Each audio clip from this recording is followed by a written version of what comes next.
जब तक पुलिस जाती है। अब महोदय, जहां 7 बरस से सभापति महोदय किया गया है और इसके लिए हर जिलों में फॉरेंसिक लैब की वैन चलेगी।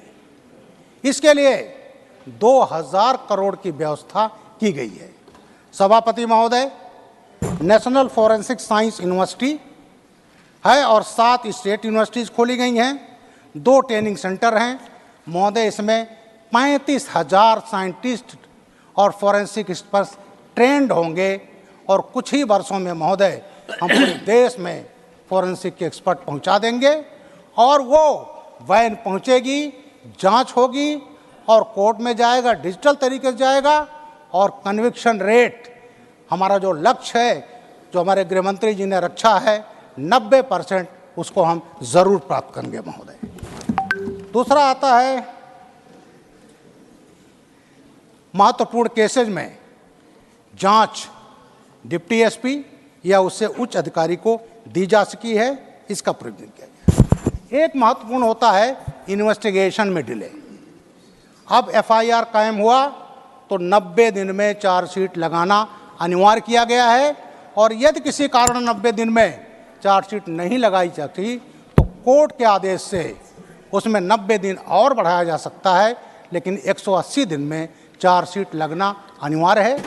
सभापति महोदय, इसके अलावा जब पुलिस चार्जशीट भेजती थी कोर्ट में पड़ा हुआ है, चार्ज फ्रेम नहीं हो रहा है, लेकिन अब महोदय जब चार्जशीट चली गई तो कोर्ट के लिए अनिवार्य होगा 120 दिन में चार्ज फ्रेम करें और उसका ट्रायल शुरू। ट्रायल जब शुरू होता था तो ज़्यादातर जो डिफेंस के वकील होते थे उनकी तबीयत खराब हो जाती थी महोदय। 2-2 दर्जन 3-3 दर्जन एडजमेंट लिए जाते थे और वो पीरियड ऐसा होता था, जो दबंग होता था, माफिया होता था, वो जो है गवाह तोड़ लेता था, धमका लेता था, विन वॉर कर लेता था।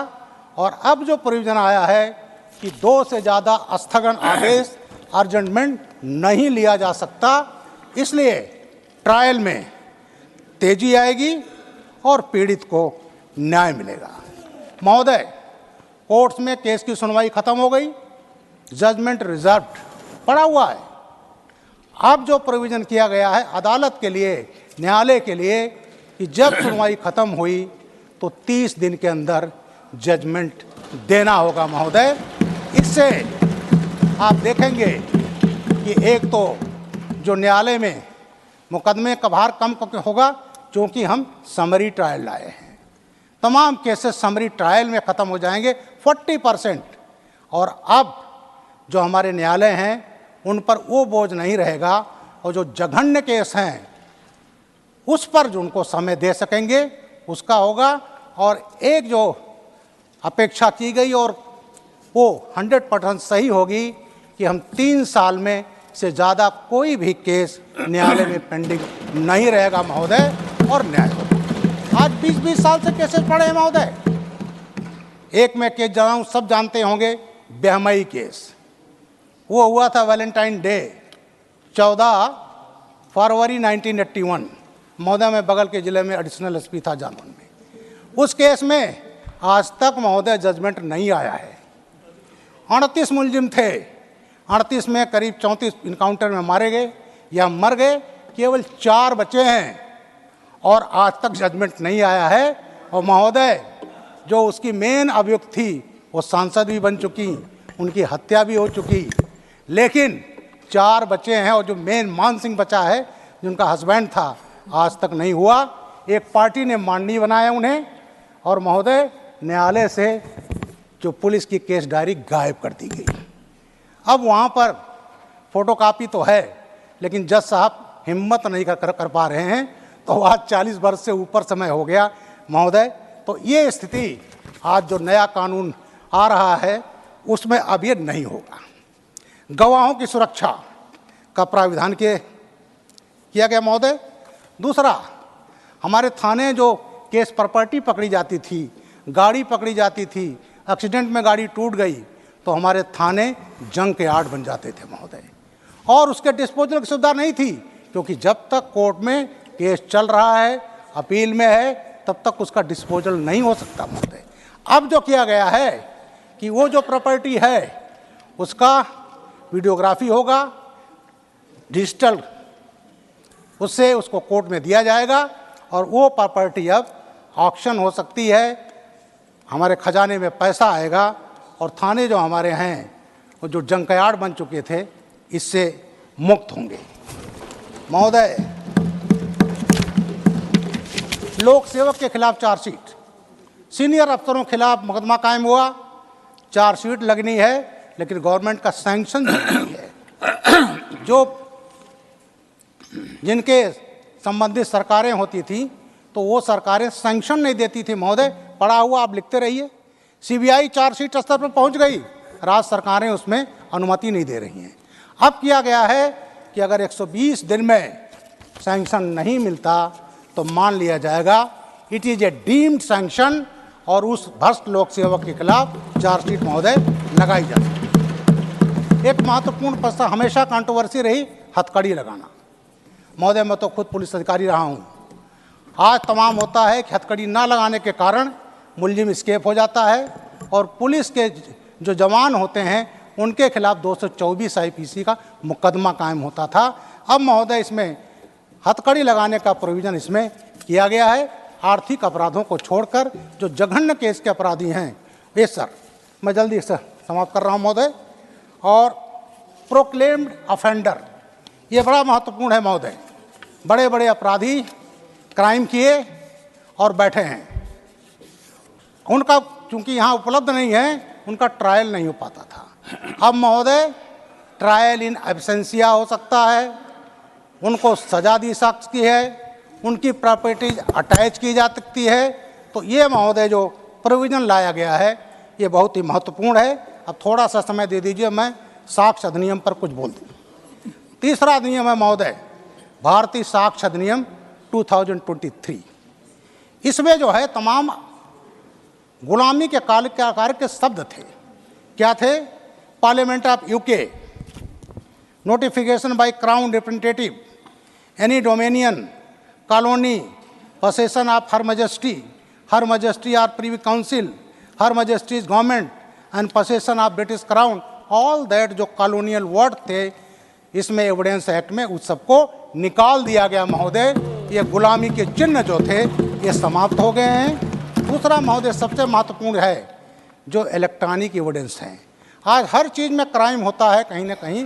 टेलीफोन, सबसे पहले हम टेलीफोन की, मोबाइल की ही बात करते हैं कि वो मिल जाए तो उसको हम एनालाइज करके मुलजिम तक जितने लोग उसमें शामिल हैं पहुंच सकते हैं। उनको सबको दस्तावेज की श्रेणी में लाया गया महोदय। और साथ ही साथ कि जो हमको एविडेंस मिलेगा वो सेकेंडरी होगा, तो उसमें कोई घपला ना हो उसके लिए भी व्यवस्था की गई है। और ये किया गया है, उसका एक अधिकारी होगा और वो जो होगा उसको देखेगा, सर्टिफिकेट देगा, तब कोर्ट में उसमें मान्यता होगी। महोदय, आपने समय दिया, बहुत बहुत धन्यवाद महोदय। आज ऐतिहासिक दिन है और हम सभी उस इतिहास के हिस्सा बन रहे हैं। और महोदय, मैं तो एक गरीब घर में पैदा हुआ था और आज उस गरीब घर के बच्चे को आज न्यायालय में इसमें इस महत्वपूर्ण ऐतिहासिक दिन पर बोलने का मौका दिया महोदय। और इसके लिए ये मेरे लाइफ का सबसे महत्वपूर्ण दिन है। उस दिन भी था मेरे जब मुझे चेयरमैन बनाया गया था होम अफेयर कमेटी का। इसलिए महोदय मैं बहुत बहुत आपको धन्यवाद देता हूं, इस बिल पर मौका में दिया। और प्रधानमंत्री जी को और माननीय गृह मंत्री अमित शाह जी को मैं बहुत बहुत बधाई देता हूं। खासकर अमित शाह जी ने, जिन्होंने 4 साल इस बिल को बनवाने में 181 मीटिंग उन्होंने खुद अटेंड किया, मेहनत किया।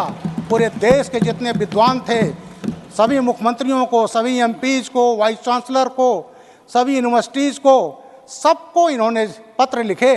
और पत्र लिखने के बाद तमाम उसके आए, उसके तो उनके कमेंट्स आए, उनके इनपुट आए और उन सबको मिला करके आपने 4 साल में बिल तैयार किया और 11 अगस्त 2023 को पेश किया।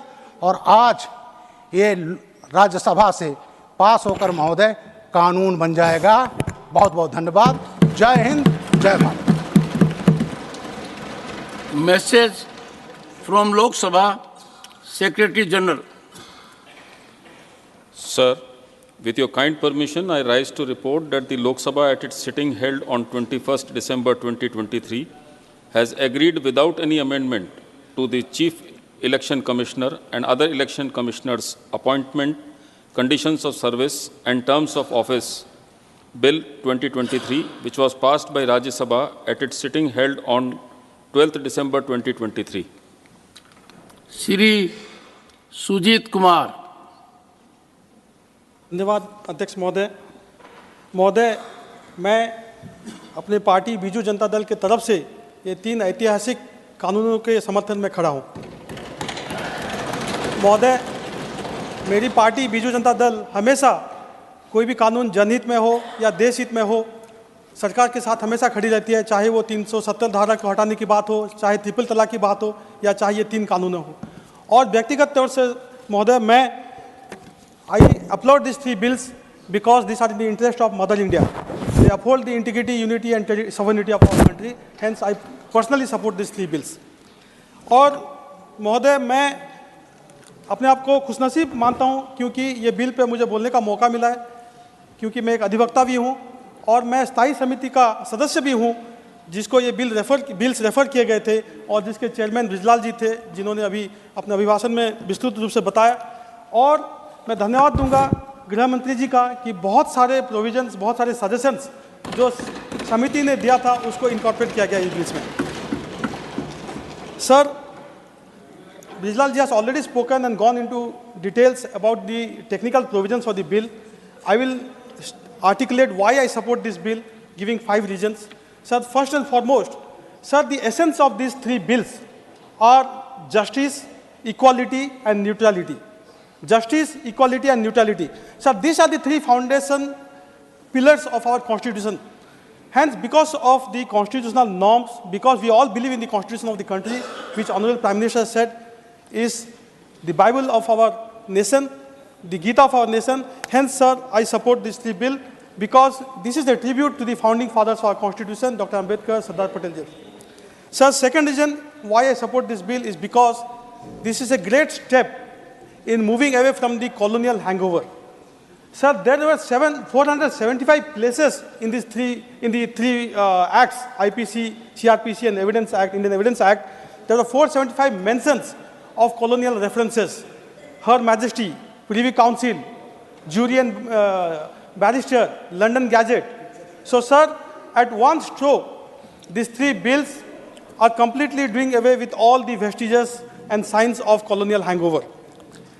Sir, secondly, sir, Indian Penal Code 1860, CRPC, Indian Evidence Act 1872, though they had Indians in their name, they have Indian in their names, but sir, there was nothing Indian about them. The soul was certainly not Indian. The names might have Indian in them, but the soul was of Great Britain. So, sir, because the soul was not Indian, there was no trace of Indian culture, Indian tradition, Indian values. So, sir, through these bills, हम लोग sir इसमें भारत की खुशबू को लाने की कोशिश की है sir. Sir, the 3 criminal acts that we have, IPC, CRPC, Indian Evidence Act, they were meant to perpetuate the colonial rule. They were meant to subjugate the Indian subjects into slavery and brutality, sir. So they were never meant to give justice to Indians. They were never meant for the good of Indians. So, sir, these 3 bills, which will replace those 3 colonial legislations, will provide justice to our countrymen, will be for the betterment of our fellow citizens. Sir, in the IPC, CRPC, in IPC, you had, sir, offences against the state, offences against public servant, preceding, sir, heinous crimes like rape and murder. That was, sir, the need of the colonial masters because they gave precedence to offences against them over offences against an Indian. But in this, sir, BNS, Bharat Nyaya Sanhita, offences against crime against women and children have been given precedence, particularly crime against women and children. Sir, Section 124A, sedition, has been done away with. Sir, राजद्रोह को हटा के देशद्रोह को sir लाया गया है. ये बहुत बड़ा परिवर्तन है sir. Sir, governments will come and go. Governments will come and go, sir, but nation will remain for eternity. nation first. That has been the philosophy of removing sedition. And in place of sedition, sir, we have incorporated a clause which upholds the unity and integrity of our country. Sir, by removing sedition from our statute book 124A, sir, today we pay tribute to hundreds and thousands of our freedom fighters who went to jail, who were sent to gallows because of the misuse of 124A by the colonial rulers. Sir, the third reason why I support this bill is because, sir, this is a great example of modernization of our legal system. Sir, our criminal justice system was obsolete, archaic, we all know, sir. It was crying to be reformed. Sir, there was a desperate need to overhaul our laws, to modernize our legal framework, because, sir, the society has evolved. 1860, 1872, 160, 170 years old laws, sir. Society has evolved, social values have evolved. Technology has become so prevalent. Sir, today we have technology in pretty much every walk of life, be it education, health, agriculture, but not in the legal fraternity, sir. So there was a need to bring in technology to modernize our legal framework, and these three bills have done that. Sir, already Bijlal has spoken about many of the provisions where technology will be incorporated. Sir, digitization of the criminal justice process. Sir, the definition of document has been expanded to include electronic digital records. Digital electronic records have been made primary evidence under the Bharatiya Sakshya Bill. Sir, now inquiry trial can be conducted digitally. Electronic recording of a statement by the police is also permissible, sir, during investigation. Sir, the provision of EFIR and zero FIR have also been incorporated, sir. Sir, women will be the biggest beneficiary of this. Sir, we all know that women find it very uncomfortable to go to a police station to register an FIR. That's the reality, sir. But now they can go for an EFIR. They don't have to go to the police station. They can file zero FIR. They can file FIR anywhere else. Wherever they are comfortable filing an FIR, not necessarily in the police station under the jurisdiction of which the crime has been committed, and FIR can be filed. So, sir, this will eliminate the need to travel to the police station, particularly greatly aiding our women, sir. And, sir, the new laws also prioritizes the usage of forensic science in crime investigation. Sir, for any crime, for any offense where the punishment is over 7 years, it has now become mandatory for a forensic expert to be present at the scene of crime during the investigation. Sir, this integration of technology and digital forensic science, sir, will allow the police to, sir, get critical information and help in increasing our conviction rate. Today, sir, our conviction rate is one of the lowest in the world. And, sir, government has often spoken about increasing this conviction rate to about 90%. So, sir, I strongly feel that this bill will certainly help in increasing the conviction rate.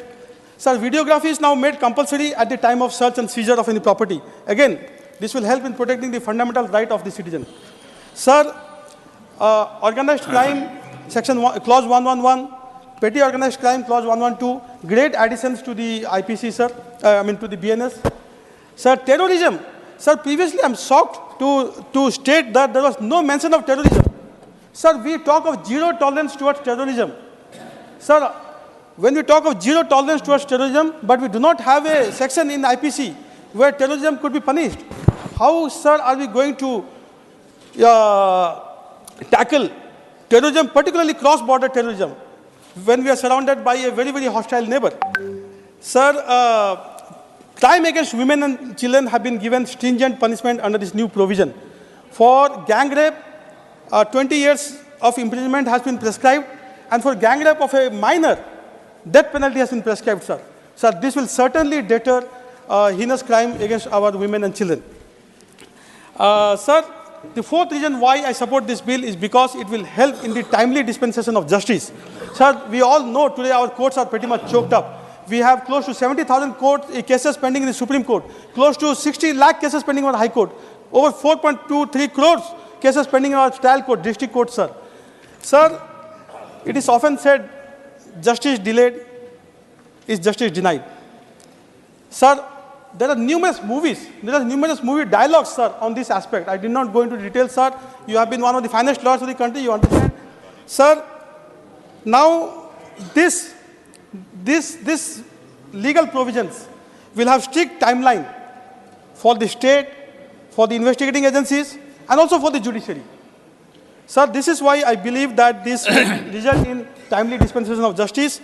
Trial in absentia is another great addition. Sir, this will help in bringing the fugitives, particularly the economic offenders who commit crime in our country and then they abscond. They will be certainly deterred. And final reason, sir, why I support this bill is because of the reformative aspect instead of the punitive aspect. Sir, the name itself, it was called Indian Penal Code, but now it is the Bharat Nyaya Sanhita. So, sir, from punitive to justice.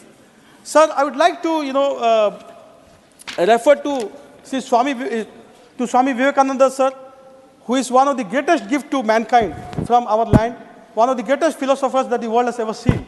And he often spoke of the fact that each soul is potentially divine. Each soul is potentially divine. That was, sir, Swami Vivekananda's philosophy. Sir, this underscores the intrinsic value of every person. This underscores the reformative, the rehabilitative potential of every person. And this is what these three bills speak about, sir. Sir, community service. Instead of sending a person to jail for minor offences, community service also has been prescribed as a form of punishment. This will, sir, not only decongest our prisons, but also bring in some kind of social reformation, some kind of social aspect to our criminal justice system. Great addition, sir. For the first time, community service has been prescribed as a form of punishment for petty offences, and I greatly welcome this. Sir, I would like to talk of Section 309 of IPC, punishment for attempt to commit suicide. Sir, a person takes the extreme step of committing suicide only when she or he is so mentally depressed that she or he finds no hope in living, in surviving. And sir, when that person fails in committing that crime, meaning fails in committing suicide, we then go on to punish that person. So what kind of justice was this? I am surprised that even after 75 years, this section was there in our IPC, in our statute book. Thankfully, I must really compliment the government, sir, that they have now done away with Section 309, attempt to commit suicide. This was already, sir, diluted through the Mental Health Care Act of 2017, but now it's also not there in our criminal statute book. Highly commendable, sir. Sir, I have a couple of suggestions, sir.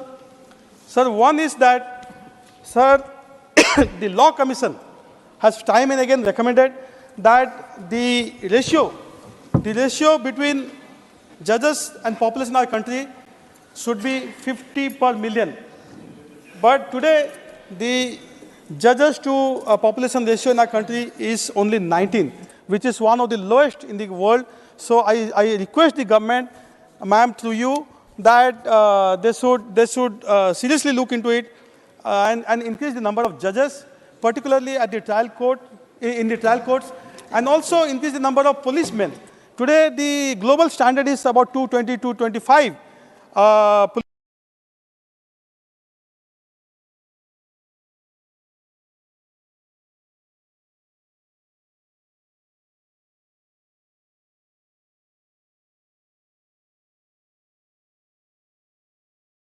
Our prisons. So, Draupadi Murmu also made an emotional appeal in this aspect while addressing the National Law Day celebration. And she lamented that many in India end up being in jail for years for the slightest of crimes, or even when wrongly framed. They have little recourse. This needs to be fixed. This is, Madam President. So I really urge the government, I strongly urge the government that they will look into this issue of UTPs, issue of under-trial prisoners crowding our prisons. Not only are they crowding our prisons, it's a violation of basic fundamental right. Every person has a right to be free unless proven guilty. So this is something which I would love the government to look into. And the third suggestion I have, ma'am, is regarding the multiple FIRs. Ma'am, recently we had many cases. We also had a recent case of Miss Nupur Sharma. she had to face, I'm not getting into the merit of what she said and whether there should have been multiple FIRs in her names, or there should have been an FIR in her name. But the fact that she had to face multiple FIRs in different parts of the country, that itself is so problematic, ma'am. This is why I suggest that there should be provision in the statute book that there cannot be any provision of multiple FIR, because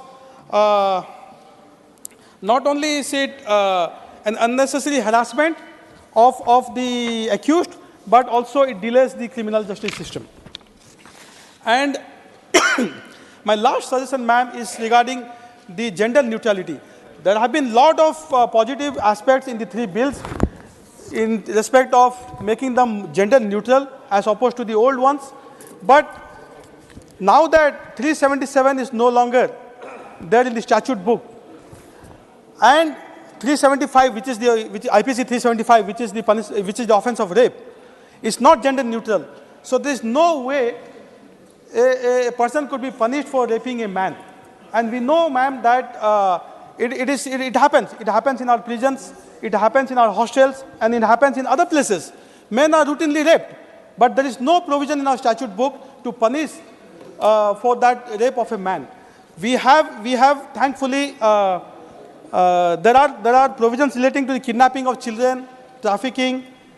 These have been made gender neutral in the BNS, but not the offense of rape. Law Commission in 2000 and the Justice Verma Commission in 2013 had also recommended that offense of rape should be gender neutral, but I'm sad that this has not been done in BNS. I hope this will be taken care of. Ma'am, I would like to finally talk briefly, while I'm on the subject of criminal justice system, I would like to briefly talk about the judicial overreach or the judicial encroaching on the turf of the parliament, which is so dangerous for our parliamentary democracy. Ma'am, separation of power is an essential feature of our constitution. Article 50 talks of separation of power. The three organs of the government have to work in their own respective domain. But ma'am, this fine balance between judiciary and the legislature and the executive is being routinely, I must say routinely being eroded and trampled by the judiciary in the name of fundamental rights, in the name of separation, in the name of independence of judiciary. There is unnecessary interference time and again by the courts in administrative matters, ma'am. This is destroying the spirit of our constitution and is very, very dangerous for our democracy. Ma'am, the judiciary wants to reform every aspect of the government but itself. It wants to reform every aspect of the government, but it doesn't want to reform itself. This is why we have such a large pendency of cases which the judiciary has not taken note of. Ma'am, the parliament and the state assemblies, they reflect the will of the people of India, the sovereign will of the people of India. And it is the duty, the mandate and the responsibility of the parliament and the state assemblies to make laws. The judiciary at best can interpret those laws, but the judiciary has taken unto itself the task of making laws. So, ma'am, the classic example of the National Judicial Accountability Commission of 2000, the Act, NJSC Act of 2014, unanimously it was passed by both the houses of parliament. 2/3 of the states ratified it. 16 states, ma'am, ratified this act, but it was struck down by the Supreme Court of India because the Supreme Court deemed that this was interference into the judicial appointment, thereby violating the basic text of the Constitution, which is independence of judiciary. Ma'am, and here I would like to quote former Finance Minister, late Sri Arun Jaitley, who had called this the tyranny of the unelected. He had called, and in his words, I quote, "If the elected are undermined, democracy itself would be in danger." So, ma'am, I'll end by supporting the three bills. I think they are extremely timely. They are in the interest of the nation. And also, I have already stated my concern about judicial overreach, judicial encroachment into the working of the executive and the legislature. And I hope that good sense will prevail and that the separation of power, which is there in Article 50 of the Constitution, will be respected by all the three organs of the government, particularly by the judiciary. Thank you. Shri S.K. Niranjan Reddy.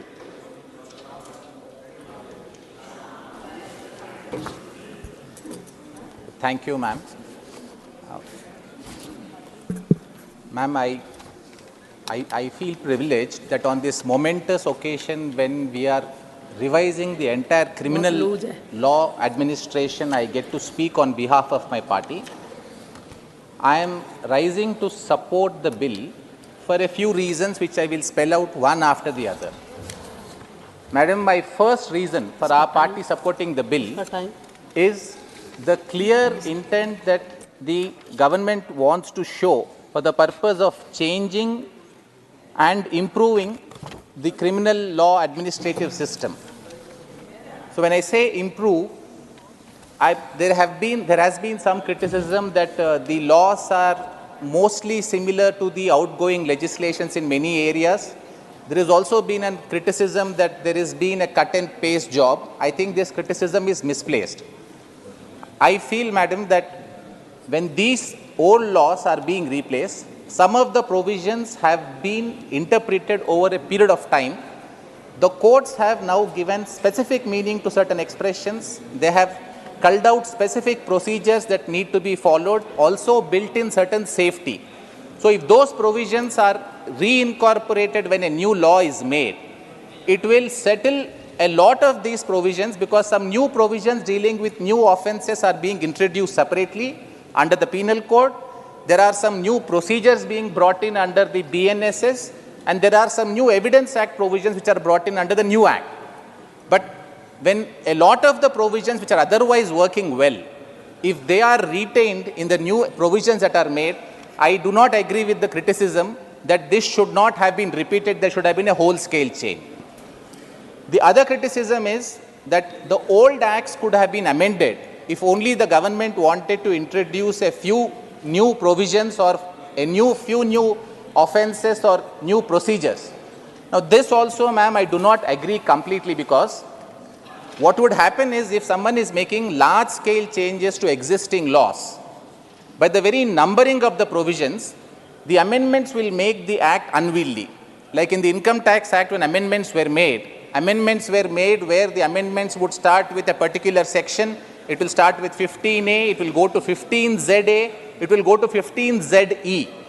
So if we are making certain large-scale changes to the law, I commend the government's approach in bringing in a new law, while retaining the essence of the old law wherever there is no difficulty. Ma'am, having said this, I think the revamp of the criminal justice administration is a journey. It is going to be arduous, but it needs to be earnest. I would want to compliment the government on starting this journey well. It has not stood on a principle or ego, because when these laws were introduced, in the first instance, madam, what is redeeming for me personally is that the government agreed to refer the matter to a joint parliamentary committee, which means the government was willing to look at suggestions. The joint parliamentary committee made certain recommendations. The government, in my view, accepted the correct recommendations. One of the recommendations of the parliamentary committee was contrary to the Supreme Court judgment. The government was cautious. It did not accept that recommendation because it understood that the law has been interpreted in a particular manner. So the provision, one of the recommendations, was not accepted. Now, not only that, when the bill was introduced in the other house yesterday, the government made two further changes, because the government received a proposal from the medical practitioners that some of these provisions may affect the medical practitioners without an intention. So the government is exhibiting a keenness where it wants to keep improving. Now that is a great position to start the revamp of a law, because as I said, madam, the journey will have to be humble, it will have to be earnest, it will have to be by people who are not standing on ego. And I am very glad that this government has shown an openness and willingness for the purpose of making further changes. Madam, I believe that the old method of making laws has now fundamentally undergone a shift. Earlier, society would move at a very slow pace. So if a law was to be made, the law would hold good for 20 years, 30 years. But in the current situation where developments happen so very fast, the approach may need to be one where the government may have to come up with many iterations of the law. So if this is the first step in bringing in the law, as so long as the government is alive to any evolving developments and is making changes accordingly, then, Madam, I think we would be having a first-rate law which the government is proposing to start, and it has started on a good note. Just for instance, to give an example, from the time this act was originally proposed to the bill being discussed before the Honorable Parliament, the government was not looking at a situation of a deep fake. Now, deep fake, even under the current amended law, would have to come possibly within the meaning of forgery only. There is no separate offense for deep fake. Luckily, we have a provision under the income tax, the IT Act and the rules, which make adequate provision for punishing people who are resorting to deep fakes. But the penal law, while this in my view would also be a penal offense, the penal offense is being addressed by virtue of the IT Act being capable of roping in such a mischief. So some of these new developments that may happen would need to be incorporated into our law from time to time. For instance, Madam, I also find that while we have taken care to bring in snatching of mobile phones or movables as an offense, we would still have to go back to the IT Act for the purpose of a data theft. Someone may not steal the mobile, but someone may actually be stealing the entire data from the mobile. Now, this may possibly come within the meaning of theft, which is very broadly defined under the old IPC and also under the new enactment, but there is no separate offense which deals with data theft. Now, as we go forward, there may be further developments that may happen where the law may have to be amended for the purpose of incorporating this. So, ma'am, I have a suggestion for the government. In the insolvency regime, we have a permanent committee which is called the Insolvency Law Committee.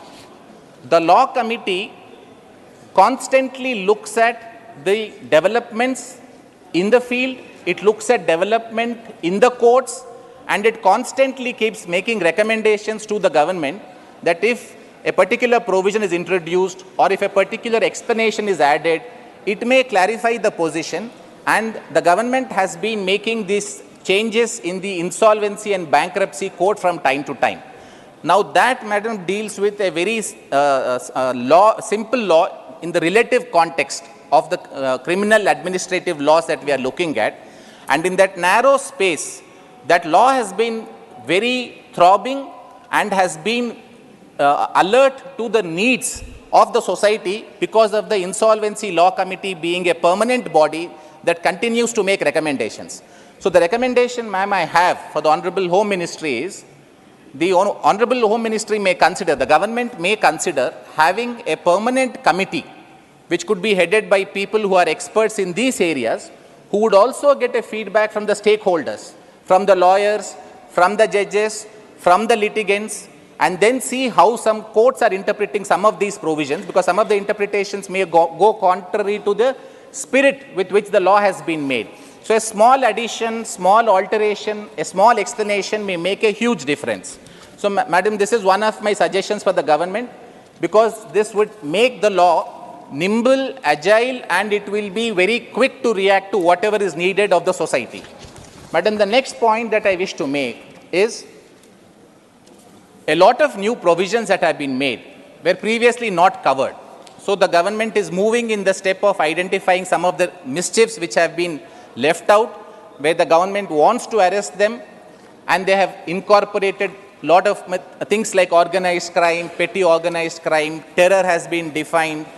We have now an offense relating to endangering of unity, integrity and sovereignty of the country after repealing the sedition laws.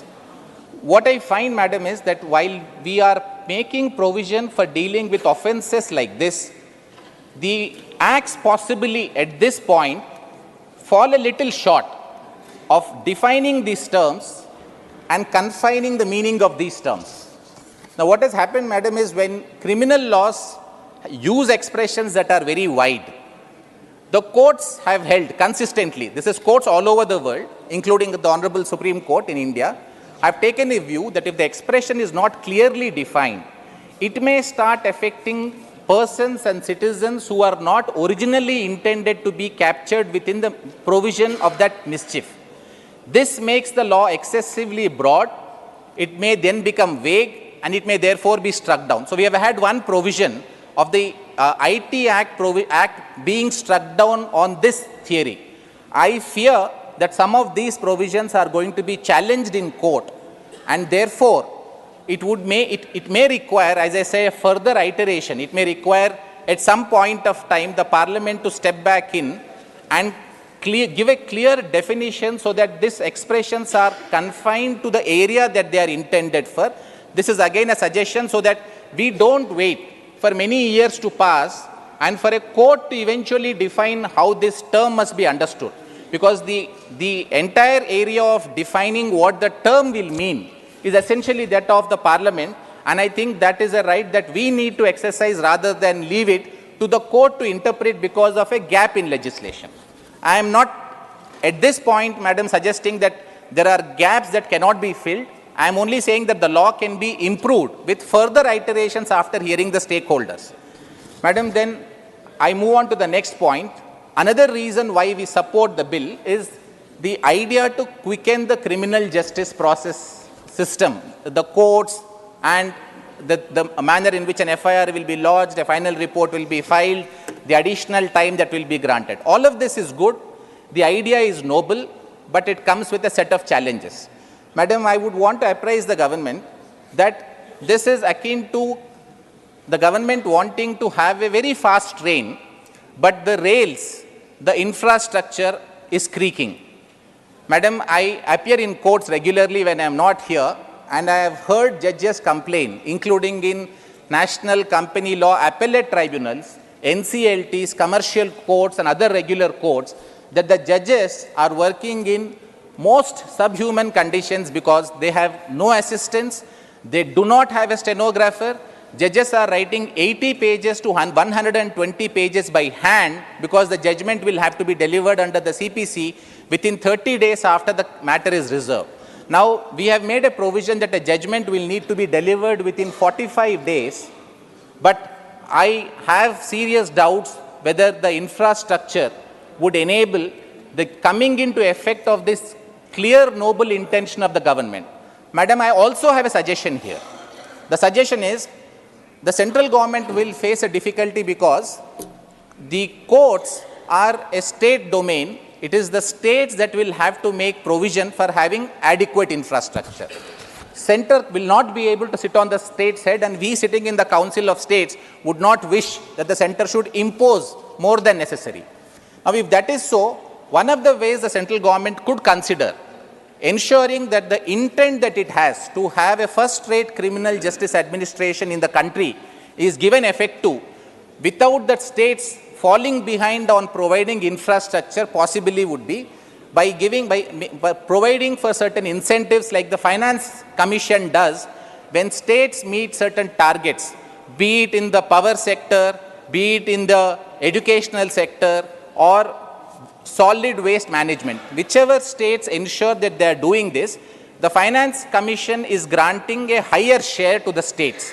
So if the legal reforms are also going to be included, specifically with reference to the criminal law justice infrastructure, then this act and the intent that it seeks to achieve can be easily accomplished. Otherwise, this might remain on paper.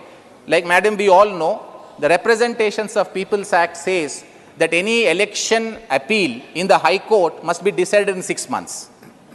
The law makes that provision, but we see that it rarely ever happens.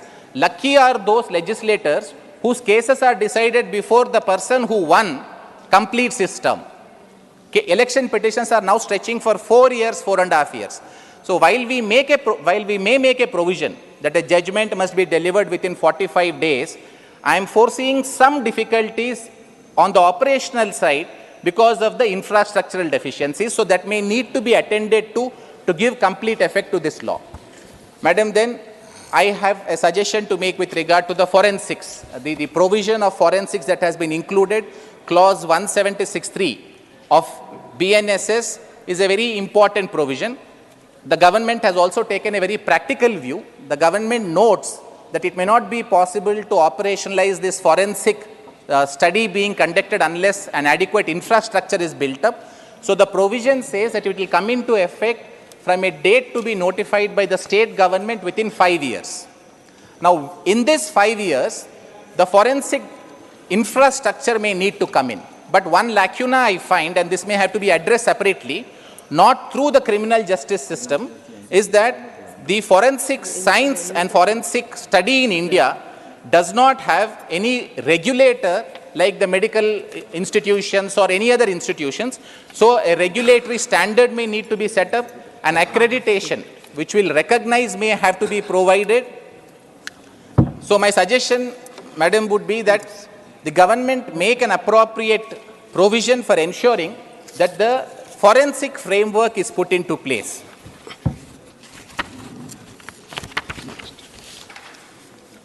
Sir, there is one other area that the government may have to consider, and the IT Ministry of the central government has doing a fantastic job in this. For the purpose of criminal investigation, we now enable the collection of biometric data by the investigating agency and by the court. Supreme Court says this is permissible. So there is no problem about the legality of the collection of some of this data. But the issue would be, where would this data be stored? How safe would this data be with the police and with the courts? How would the issues of privacy be covered? So these are some aspects that may need to be considered once these provisions kick in and they start operating from whatever date is notified by the state government. Sir, I then move on to certain aspects, because we are dealing with a set of three different laws. I'm just going in a seamless manner from one act to another in relation to the criminal justice machinery. Sir, the concept of fair trial and the right of an accused. So when I say accused, I am not speaking about a person who is convicted or is guilty. I am speaking, sir, of a person who is accused of a crime, and our law proceeds on the assumption that every accused will be deemed to be innocent until he is proven guilty. So a person facing a charge who is an accused starts off with this presumption in his favor. We have had a very famous saying by one Russian writer, Fyodor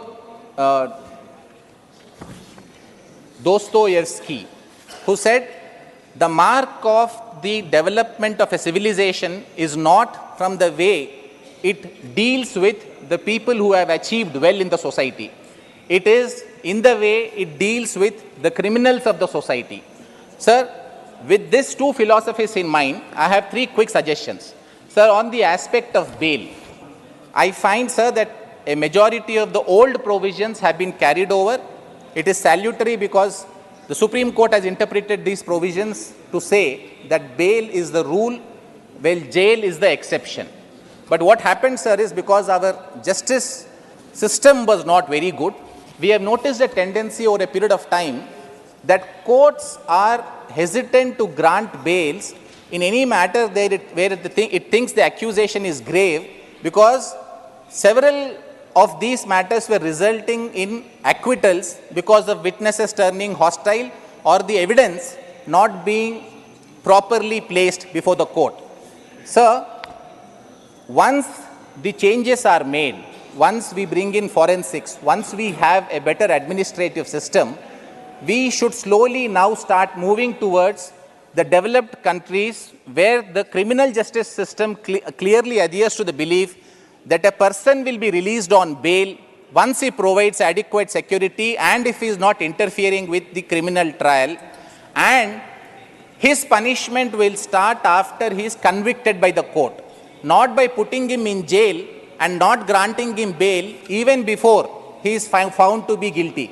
Because, sir, in many cases we see if person is in jail for 6 months or 1 year and eventually it is found that he is actually acquitted, then the civil liberty can never be brought back. Please conclude, Niranjan Reddy. Sir, I have... you have 9 minutes, you have spoken more. Very well, sir. I will try to finish as quickly as I can. Sir, while the bail has been liberalized, sir, there is one area that the government may have to consider. Sir, clause 479 in subclause 2 says that the benefit that the government wants to give of half the term being already spent in jail and 1/3 if it is not punishable with life or death, the person is entitled to be granted bail.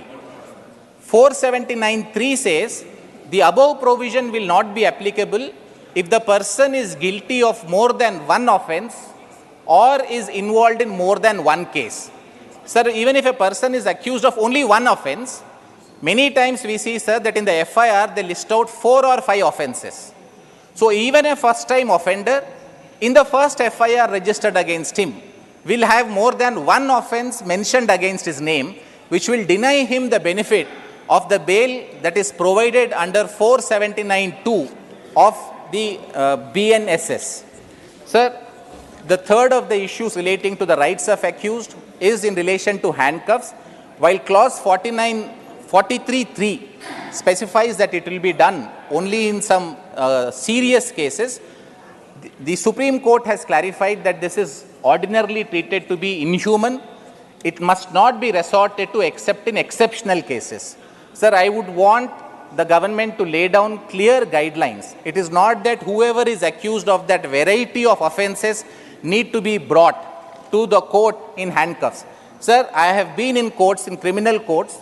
Sometimes when there is a grave offense and an offender is brought before the court, it is quite scary. Sometimes it gives us confidence when we see if that person is handcuffed, but this would be extremely rare cases where that kind of protection may need to be granted. So the government may have to come up, sir, with some guidelines in the cases where handcuffing will be permitted. Sir, the provisions now introduce the salutary feature of community service. Just 2 quick points. Sir, what will qualify as a community service? The types of community service are not specified. Now, this would leave it to the discretion of the magistrate. The magistrate will decide what will be community service. Is it sweeping the road?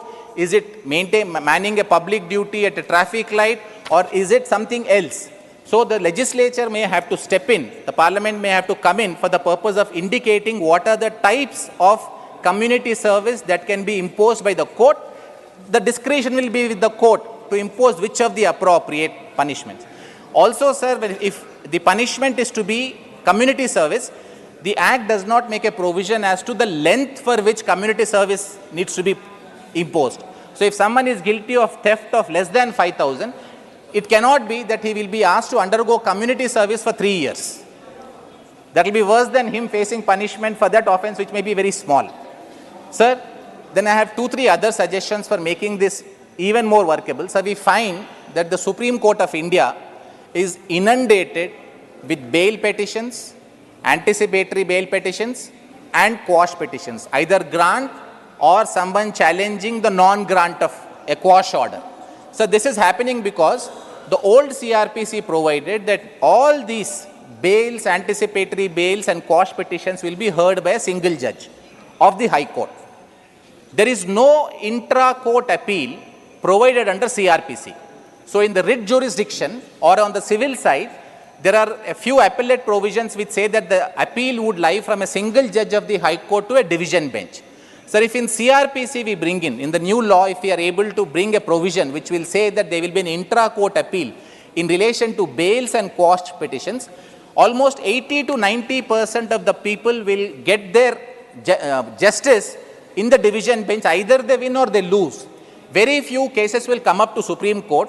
It will not clog the Supreme Court. Otherwise, Supreme Court is now left with dealing a lot of these matters and it is not able to focus, sir, on the more serious and important issues.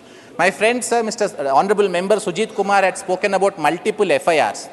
Sir, I find that we still will be having the same problem that for one particular incident, multiple FIRs can be filed in multiple jurisdictions. We have not made a provision, sir, which says that if an FIR relating to that particular offense, I'll take only 2 more minutes, sir. If an FIR relating to the same offense is already registered and if that is brought to the notice of the second registering police station, the police station must cease any further action. This provision is missing, sir. This may, again, as I mentioned in the earlier part of my address, if there are going to be repeated iterations, and that will be the way we will keep improving, some of these things can be addressed.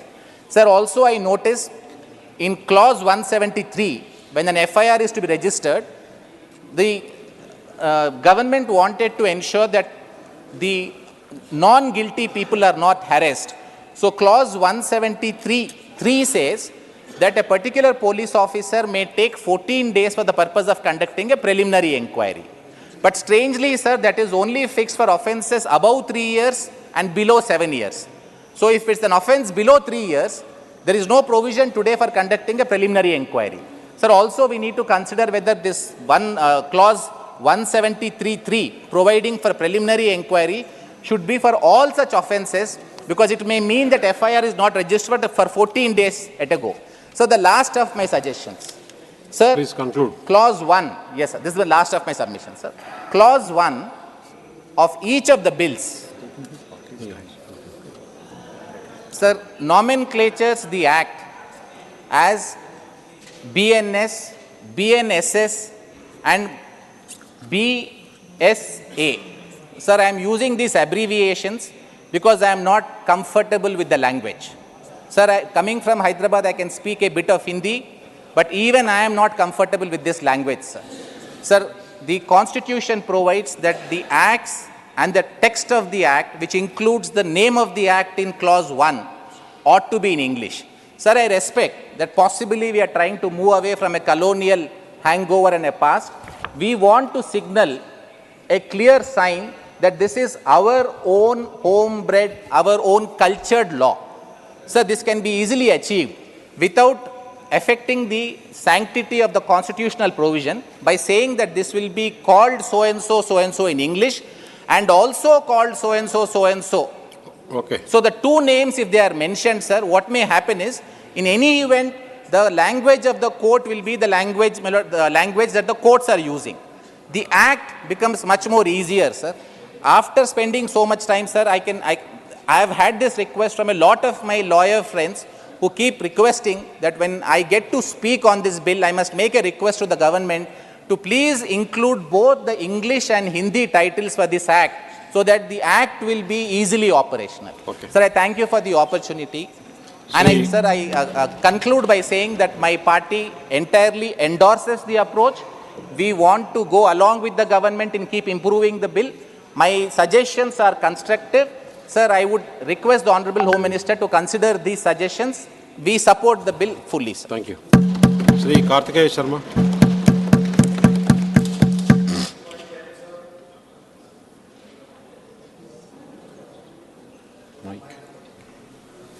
Thank you, Vice Chairman, sir, for allowing me to speak on this historic piece of legislation. I stand to speak in support of the bill. Sir, in the year 1834, the first Indian Law Commission was constituted under the chairmanship of Lord Macaulay, which gave birth to the Indian Penal Code in 1860. The Indian Evidence Act was enacted in the year 1872 with a view to consolidate the law relating to evidence. The Code of Criminal Procedure 1973 regulates the procedure for arrest, investigation, inquiry and trial of offences under the Indian Penal Code and under any other law governing criminal offences. So these key provisions, which form the basis of the justice delivery system in India, have been antiquated and are age-old. When the British came to India, the original and the only purpose was colonization of the mind, since they believed that if the mind was colonized, they will not lead long-standing armies to colonize the natives. According to the British historian Elizabeth Kolosky, the main idea was that the British felt that the natives and the colonials needed different set of laws under which they were governed, as they felt the natives was incapable of appreciating the rule of law and hence needed stringent laws to be governed.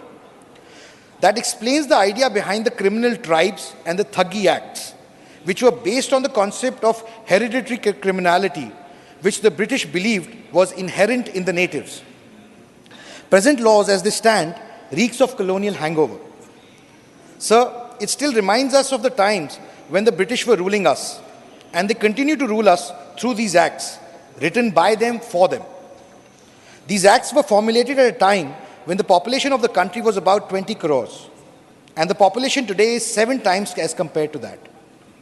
The previous acts were designed to serve the Crown and its officers at the cost of the Indian society and resources. The acts were not only exploratory in nature, but far, far away from any kind of justice.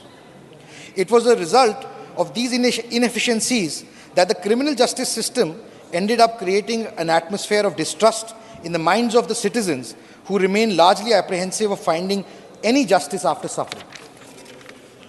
So, due to the changing nature of the society, its attributes, its elements, the laws have become obsolete and fall short in encompassing the overall picture of society and the needs of the prevailing system of the justice at large.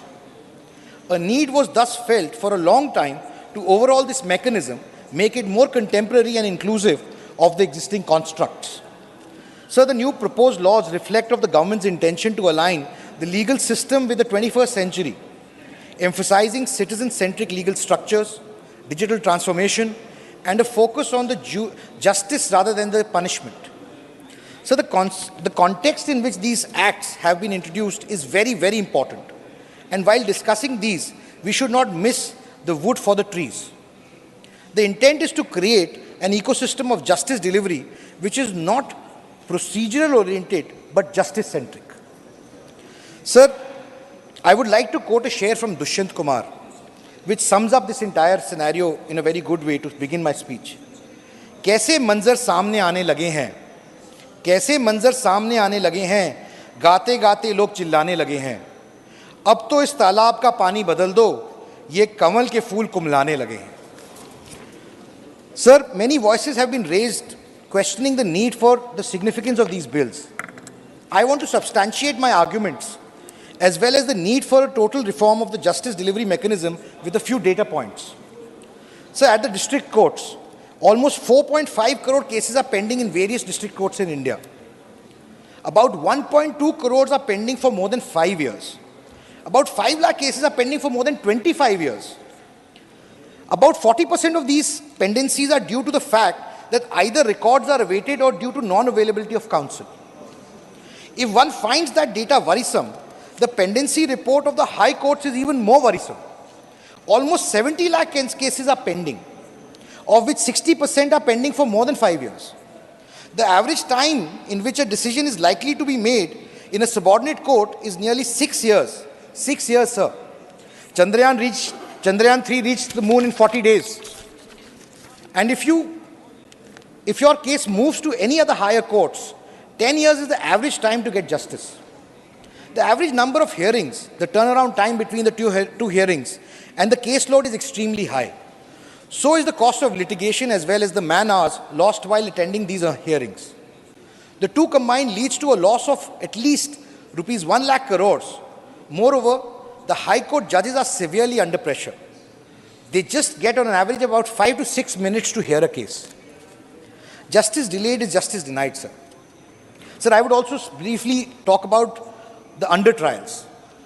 So almost 78% of our 5.5 lakh prisoners are persons whose cases are being decided by the courts. This was about 55% in 1975. Today it's 78%. About 30% of these have been in prison for more than a year. For every 10 prisoners in India, only 2 have been convicted for a crime. With a yearly average conviction rate of about 40%, our justice system would have kept imprisoned over 3 lakh innocent people. We often read about reports wherein under trial have been kept in prison for periods longer than the punishment itself. People have been acquitted for their cases after spending decades in prisons. And not just this, sir. The fight for justice is almost often a fight with the justice delivery system. For the victims, it's even more agonizing. The high cost of litigation, frequent adjournments, complexity of laws, procedural overburden, dehumanizing ecosystem, multiple agencies, corruption, judicial fatigue, and whatnot. These remedies had become more painful than the disease itself. The path to justice is like a proverbial aag ka darya. And it is the vision of and the leadership of our Prime Minister, Shri Narendra Modi, who has resolved to transform this aag ka darya into a nyay ki pavitra dhara. And for that, I cannot thank him and the Honorable Home Minister enough. It is this backdrop, the introduction of the Bharatiya Nyaya Sanhita, the Nagrik Suraksha Sanhita, and the Sakshya Sanhita to replace the existing archaic laws, the IPC, CRPC, the Evidence Act, is a welcome move, sir. An idea whose time has come. So I'd like to quote John F. Kennedy, who says, "Change is the law of life, and those who look only to the past and present are certain to miss the future." Sir, I would like to throw some light on the key provisions of these bills and how they are an improvement over the existing provisions. The Bharatiya Sakshya Sanhita. Sir, the antiquated Indian Evidence Act of 1872 is an absolute solution to the problems of a bygone era. Evidently, the Act has been adapted to evolving criminal activities and lacks modern criminology practices. Attempts to address this through amendments proved insufficient, indicating the need for a comprehensive overhaul. The Bharatiya Sakshya Bill 23 aims to streamline evidence rules for a fair trial, sir. It omits outdated colonial references and produces from the 1872 Act. Sir, the proposed legislation aims to tackle issues in the current legal system, such as its complexity, high case backlog, low conviction rate, insufficient fines for crimes, overcrowded prisons, limited use of modern technology, delayed investigations, intricate hearing processes, inadequate forensic evidence utilization, and delayed justice delivery for the underprivileged. Sir, amongst the many challenges introduced in the bill, I would like to highlight two key changes. One is the removal of the British references from the bill to align the bill with the ethos of Bharat. The words like Parliament of the United Kingdom, London Gazette, Lahore, United Kingdom, or the Great Britain and Ireland, Her Majesty by the Privy Council, Her Majesty's Dominions, etc. have been deleted. Section 166 relating to the power of the jury to put question, etc. have been deleted as the jury system has already been abolished in India. The terms like lunatic, unsound mind, etc. have also been done away with. The second point I'd like to highlight is the use of technology and digital means in processing evidence. Sir, To conclude, your time is over. Sir, I will seek your guidance. I am the only independent representing the independents in the House, so I'll seek time to complete my speech, sir. Conclude. So, Bharatiya Nyaya Sanhita, the Bharatiya Nyaya Sanhita to replace the Indian Penal Code, sir. So, the age-old IPC, which is almost 150 years old, is plagued with a lot of shortcomings. Complex nature of this legal system, huge pendency of cases in the courts, low conviction rate, the amount of fine prescribed in the laws being very low, overcrowding of under-trials prisoners in prisons, very little use of modern technology in the legal systems, delay in investigations, complicated investigations and pending hearing processes, delayed justice due to inadequate use of forensic evidence. All these led to demand for a total reform of the justice delivery system, sir. Reports from various bodies like the Law Commission of India, Vishwanathan Committee, the Malimat Committee proposed specific amendments to the criminal laws and broader reforms in the criminal justice system. Sir, the BNS has been introduced as a reform and not as an incremental change. Sir, I want to come to few crucial provisions of the bill. The offences against women and children, murder and offences against the state have been given precedence in Sanhita, which was very much required. Transgender has been defined in accordance with the Transgender Persons Right Act of 2019. Community service has been introduced as one of the punishments, sir. So much needed. Mob lynching shall be met with life imprisonment. As the instances of hit-and-run cases, again a very needed law, sir, are on the rise, and a new provision under the clause 104.2 has been made. So section 124A of the IPC relating to sedition has been deleted. And the BNS 23 introduces provisions for the contemporary offences like economic crimes, organized crimes, cyber crimes, ensuring adequate safeguards for public order, safety and India's integrity, mandated by the Parliament with democratic approval, compared to the IPC and the other provisions. The Bharatiya Nagrik Suraksha Sanhita. Sir, the proposed legislation seeks to repeal the CRPC 73, introducing technology and forensic science in criminal investigations. It sets timelines for investigation, trials and judgments. Citizen-centric measures ensure prompt access to the first information report and digital updates on investigations. Summary trials are mandatory for minor offences, and electronic means like video conferences may be used for examining accused persons. Sir, the BNS stipulates the information about the arrest of a woman must be provided to her relatives, friends, or designated individuals. Sir. It sets the time frames for the completion of investigations with provisions for extension under certain circumstances. Sir. Sir, the Sanhita provides for an acceptance of trials, electronic mode as provided in the clause 532, wherein all trials inquire and proceedings may be held in electronic mode, sir. Sir, I'll be concluding very shortly, sir. Sir, as one enters the magnificent building of the Supreme Court of India, one is greeted by the following Sanskrit phrase inscribed on its logo, Yato dharmasto jay, literally translated, where there is dharma, there will be victory. This phrase occurs 11 times in the Mahabharata. This underlying idea conveyed is obviously the ultimate victory is that of dharma. Dharma should be preserved, and those who preserve and protect dharma shall be protected in return. Dharmo rakshit rakshat. India as a society and its various political, social, economic and constitutional bodies have always pivoted on being enablers of dharma. The three Sanhitas have been drafted with the intent of being Dharam Sangat as well as being Nyay Sangat. With the passing and implementation of these three truly Bharatiya codes, our criminal justice system shall truly transform from being victim-centric and justice-centric. I shall move ahead from one presently restricted to implementation of laws and becoming qualified with attributes of Bharatiya Nagarik Suraksha, Nyay, and it will lead to the way for the real Swaraj. For the first time in the last 75 years, the leadership of our Honorable Prime Minister has ensured that we move from India to Bharat and penal to Nyay. भारतीय होने का गर्व, संस्कृति पहचानने का गौरव, सामाजिक व्यवस्था का गौरव, न्यायप्रद नीतियों का गौरव, विकसित भारत का गौरव और विश्व गुरु बनने का गौरव हमें इन पिछले 9 साल में सरकार के अंदर मिला है sir. Towards the end, I just want to thank the Honorable Prime Minister and the Honorable Home Minister for endowing the responsibility and the opportunity upon us members to discuss and pass this historical bill. Sir, it is rather sad that few of our colleagues who could have been participated positively in this debate chose not to.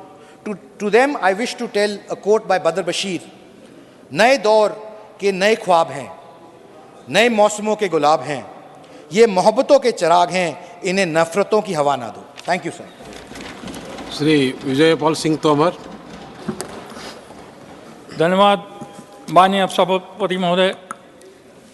आपने मुझे भारतीय न्याय संहिता 2023, भारतीय नागरिक संहिता 2023, भारतीय नागरिक सुरक्षा संहिता 2023 एवं भारतीय साक्ष्य विधेयक 2023 पर बोलने का अवसर दिया. इसके लिए धन्यवाद. महोदय, मैं इन तीनों बिलों के पक्ष में बोलने के लिए खड़ा हुआ हूँ. महोदय, माननीय हमारे देश के यशस्वी प्रधानमंत्री माननीय मोदी जी ने 2019 में लाल किले की प्राचीर से 5 संकल्प किए थे, जिसमें एक ये भी था कि गुलामी के प्रतीकों को हटाने का काम करेंगे.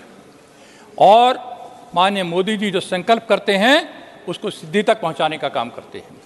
उन्होंने चाहे वो अपने रेस कोर्स रोड का नाम लोक कल्याण मार्ग रखा हो, चाहे राजपथ का नाम कर्तव्य पथ रखा हो, चाहे धारा 370 को समाप्त करने का मामला हो, चाहे महिला आरक्षण का मामला हो, चाहे ट्रिपल तलाक को समाप्त करने का मामला हो, और चाहे इंडिया गेट पर सुभाष चंद्र बोस की प्रतिमा लगाने का मामला हो, उन्होंने जो कहा वो किया. महोदय, मैं इतना बताना चाहता हूं कि प्रधानमंत्री जी के नेतृत्व में माननीय अमित शाह जी ने, जो हमारे गृह मंत्री हैं, उन्होंने इन 3 पुराने कानूनों को जो 150 वर्ष पहले ब्रिटिश की संसद ने पास किए थे, बनाए थे, उनको समाप्त करने के लिए ये बिल लाने का काम किया है. महोदय, 1857 का जिक्र आया. मुझे गर्व है, जहाँ से 1857 की क्रांति की शुरुआत हुई, आज़ादी के प्रथम स्वतंत्रता संग्राम की शुरुआत हुई, वो मेरठ की जन्मभूमि, वो मेरठ की भूमि जहाँ से इसकी शुरुआत हुई थी, वहाँ पर फौज ने बैरक से बाहर निकल गए थे, जेल के फाटक तोड़ दिए गए थे, धन सिंह कोतवाल वहाँ कोतवाल थे, और पूरे अधिकारी जो अंग्रेज अधिकारी थे उनकी या तो हत्या कर दी गई थी या वो छुपे थे जाकर के। हालांकि और प्रदेश और देश के अन्य हिस्सों में भी वो आंदोलन चला था। मंगल पांडे जी ने बैरकपुर से चलाया था, तात्या टोपे, झांसी की रानी नाना जी, और अभी बताया माता दीन बाल्मीकि, हजारों लाखों लोग उसमें शहीद हुए थे। और मेरठ में जिस गांव के धन सिंह कोतवाल थे, उस गांव में वो घेर करके उस गांव को बागी घोषित कर दिया गया। बहुत लोगों को फांसी चढ़ाने का काम किया गया, गोली मारकर हत्याएं की गई। एक भमोरी गांव है मेरे क्षेत्र का, जहां से मैं एमएलए था, उसमें 7 लोगों को पंचायत करते हुए अंग्रेजों ने गोली मारी थी। उस समय उनके पास कानून ही नहीं था सजा देने के लिए। मैं पिछले चुनाव में फतेहपुर जिले में गया तो उन्होंने कहा एक शहीद स्मारक पर जाना है। एक वहाँ 51 इमली के नाम से बिंदकी विधानसभा में शहीद स्मारक है, अच्छा स्मारक बना है। मैंने पूछा क्या हुआ, कि 51 लोगों को एक साथ फांसी देकर इस इमली के पेड़ पर लटकाया गया था, इसलिए इसको 51 इमली के नाम से यहाँ शहीद स्मारक बनाया गया है। इस तरह की सजा दी जाती थी। तो अंग्रेजों ने अपनी रक्षा के लिए और दंड देने के लिए वो 3 कानून जो बनाए थे उनको समाप्त करने का काम हमारे मोदी जी की सरकार ने किया है। क्या वो 3 कानून थे, मैं ये बताना चाहता हूं। पहला कानून था Indian penal code. Indian penal code 1860 में अस्तित्व में आया था। और दूसरा था क्रिमिनल पीनल कोड, जो 1898 में अस्तित्व में आया था। और तीसरा था एविडेंस एक्ट, जो 1872 में अस्तित्व में आया था। पर तीनों कानून अंग्रेजों की शासन की रक्षा के लिए थे। उनका दंड देना उद्देश्य था, लोगों को न्याय देना उनका उद्देश्य नहीं था।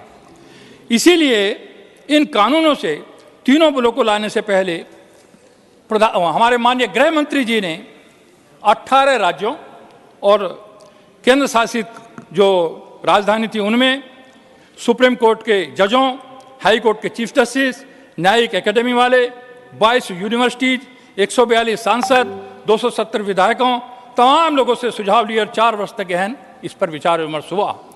और करीब 158 बैठकें में माननीय गृह मंत्री जी स्वयं उपस्थित रहे थे। तो महोदय, मैं बताना चाहता हूं कि इन कानूनों को लाने से पहले पूरी तैयारी की गई थी। 19 से लगा के 4 साल इसमें लगाए गए थे। होम की स्टैंडिंग कमेटी में, जैसा अभी बताया था, भेजा गया था। उनके भी सुझाव इसमें शामिल करने का काम किया गया था। तब ये इंडियन पीनल कोड की जगह आया था भारतीय न्याय संहिता 2023। भारतीय नागरिक सुरक्षा 23 आया था सीआरपीसी की जगह, और जो एविडेंस एक्ट था उसकी जगह भारतीय साक्ष्य विधेयक 2023 लाने का काम किया था। महोदय, इस भारतीय न्याय संहिता जो इंडियन पीनल कोड है उसमें पहले 511 धाराएं थीं। अब उसकी जगह 358 धाराएं होंगी। 175 धाराओं में बदलाव किया है, 22 धाराओं जोड़ी गई हैं और 19 धाराओं को निरस्त करने का काम किया है। महोदय, मैं बताना चाहता हूं कि नागरिक सुरक्षा जो 2023 सीआरपीसी 98 की जगह आया है, जो 98 का सीआरपीसी था उसकी जगह नागरिक सुरक्षा, भारतीय नागरिक सुरक्षा संहिता लाई गई है। इस बिल में अब 533 धाराएं हैं। 160 पुरानी धाराओं में बदलाव किया गया है, 9 पुरानी धाराओं को निरस्त किया गया है। तीसरा एविडेंस एक्ट, ये इसकी जगह तीसरा साक्ष्य विधेयक 2023 लाया गया है। ये पहले 167 धाराओं के स्थान पर अब 170 धाराएं होंगी। 23 धाराओं में बदलाव किया गया है, एक नई धारा जोड़ी गई है और 5 धाराओं को निरस्त किया गया है। पुराने तीनों कानून जो ब्रिटेन की संसद द्वारा पारित किए गए थे वे गुलामी के प्रतीक थे। उन्हें समाप्त करने का काम हमारे गृह मंत्री जी ने और वर्तमान सरकार ने किया है। महोदय, कानून में जो दस्तावेज थे उनकी परिभाषा को विस्तार से इलेक्ट्रॉनिक या डिजिटल, रिफाइंड ईमेल, सर्वर नक्स, computer, smartphone, laptop, SMS, website, locational साक्ष्य डिवाइस, उपलब्ध मेल पर मैसेज के, इनको सबको कानूनी वैधता देने का काम किया गया है, जो आज के इलेक्ट्रॉनिक युग में बहुत जरूरी था। एफआईआर से केस डायरी तक, केस डायरी से चार्जशीट तक और चार्जशीट से जजमेंट तक सारी प्रक्रिया को डिजिटलाइज करने का काम इस कानून में किया गया है। सर्च और जब्ती अभी बताया गया था, जो फॉल्स एंड फोर्ज रिकवरी दिखा दी जाती। हर केस में मैं देखता था कि एक कट्टा मिला, 2 कारतूस, एक आम धारणा पुलिस की बन गई थी क्योंकि वो अपने पास से रखते थे। अब ये फॉल्स एंड फोर्ज रिकवरी नहीं होगी, जो भी रिकवरी होगी ये हमारे उसकी वीडियोग्राफी होगी, ये अनिवार्य कर दिया गया है और वो केस का हिस्सा होगी। पुलिस द्वारा ऐसी रिकॉर्डिंग के बिना यदि चार्जशीट दाखिल की जाएगी तो वो वैध नहीं मानी जाएगी। ये बहुत बड़ा एक इसमें काम करने का काम किया है। पहले अभी मेरे पूर्व वक्ताओं ने भी कहा, एक लंबे टाइम तक केस खिंचता था, अब समय सीमा तय की कर दी गई है, 3 साल से ज्यादा कोई केस नहीं चलेगा। और वकील जो लगातार एडवोकेट तारीख पर तारीख लेते थे, 2 से ज्यादा एडजॉर्नमेंट अब नहीं ले सकेंगे। हमारे इसके बाद महोदया माननीय प्रधानमंत्री मोदी जी के नेतृत्व में उन्होंने निर्णय किया है, हमारी सरकार ने नेशनल फॉरेंसिक साइंस यूनिवर्सिटी बनाने का एक ऐतिहासिक निर्णय है। मैं इसके लिए उनको बधाई देना चाहता हूं। अब तक फॉरेंसिक की जांच जहां भी कोई घटना होती थी वो बहुत दूर भेजी जाती थी, बहुत कम लैब थी, और उसके लिए जब तक आती थी आधे एविडेंस खत्म हो जाते थे। अब 3 वर्ष बाद हर साल 33,000 फॉरेंसिक साइंस एक्सपर्ट और साइंटिस्ट देश के मिलेंगे। इससे दोष सिद्ध के प्रमाण जो अब तक एक्विटल का या कन्विक्शन का रेशो बहुत कम था, वो बढ़कर 90% तक हो जाएगा, ऐसा लक्ष्य रखा गया है। महोदया 7 वर्ष या इससे अधिक सजा वाले अपराधों को क्राइम सीन पर फॉरेंसिक टीम को अनिवार्य किया जा रहा है। इसके माध्यम से पुलिस के पास एक वैधानिक साक्ष्य होगा, एक एविडेंस होगा, जिसके बाद कोर्ट में दोषियों को बरी होने की संभावना बहुत कम होगी और कन्विक्शन की संभावना बढ़ जाएगी। अभी बताया 0 FIR।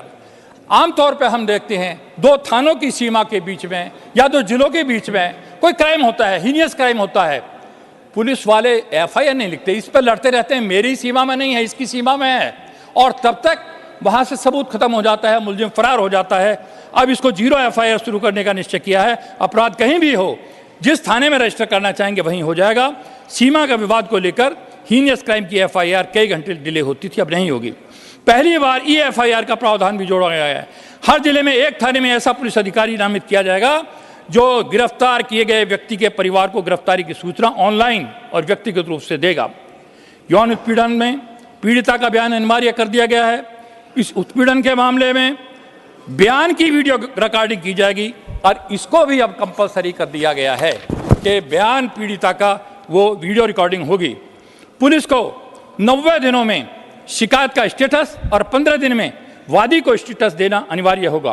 पीड़ित को सुने बिना कोई भी सरकार 7 वर्ष या इससे अधिक के मुकदमे वापस नहीं ले सकेगी।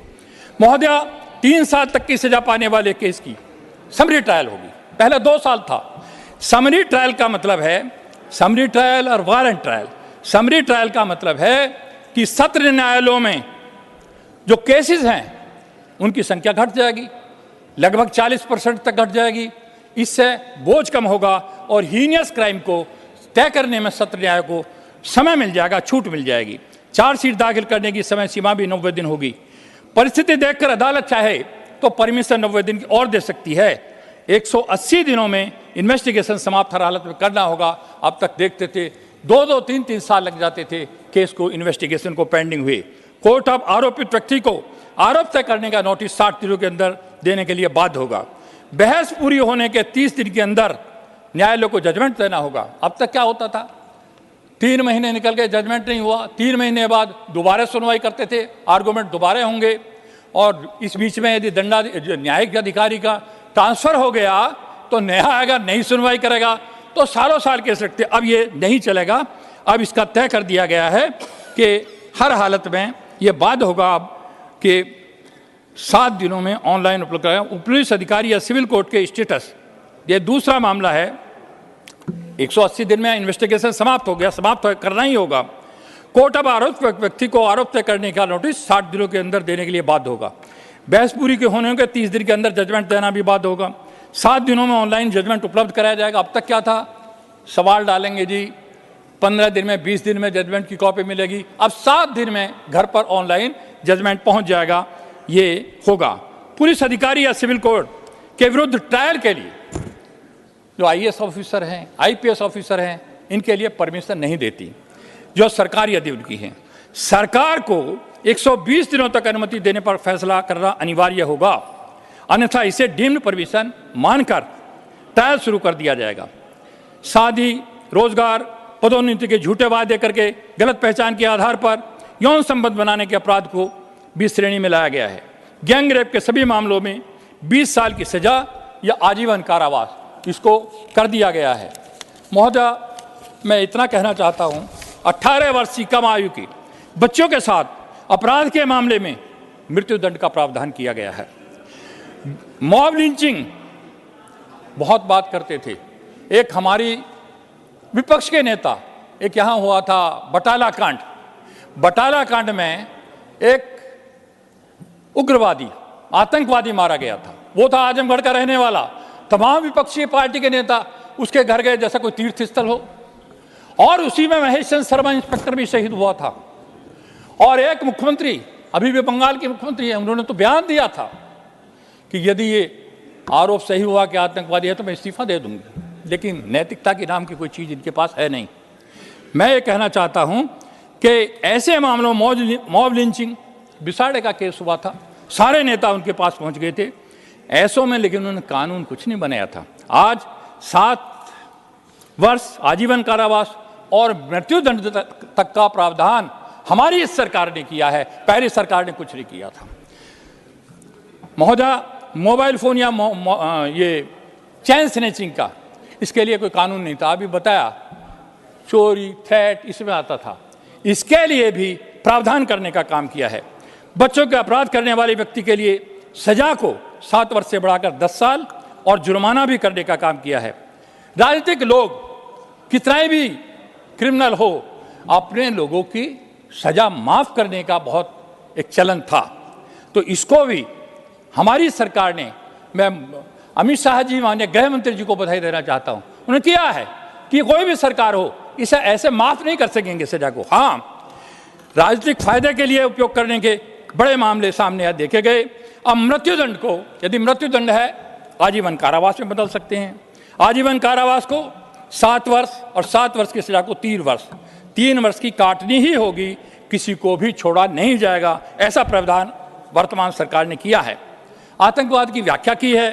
अब सशस्त्र विद्रोह, विध्वंसक, चुनौती देने वाले जैसे अपराधों को पहली बार इस कानून की उसमें लाया गया है।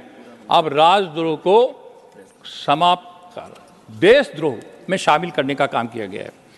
सत्र कोर्ट में भगोड़े अपराधी, एक मिनट लुक, सत्र कोर्ट में भगोड़े अपराधी का ट्रायल उसकी अनुपस्थिति में होगा और सजा भी होगी। सजा के विरुद्ध अपील करने का उसको मौका मिलेगा।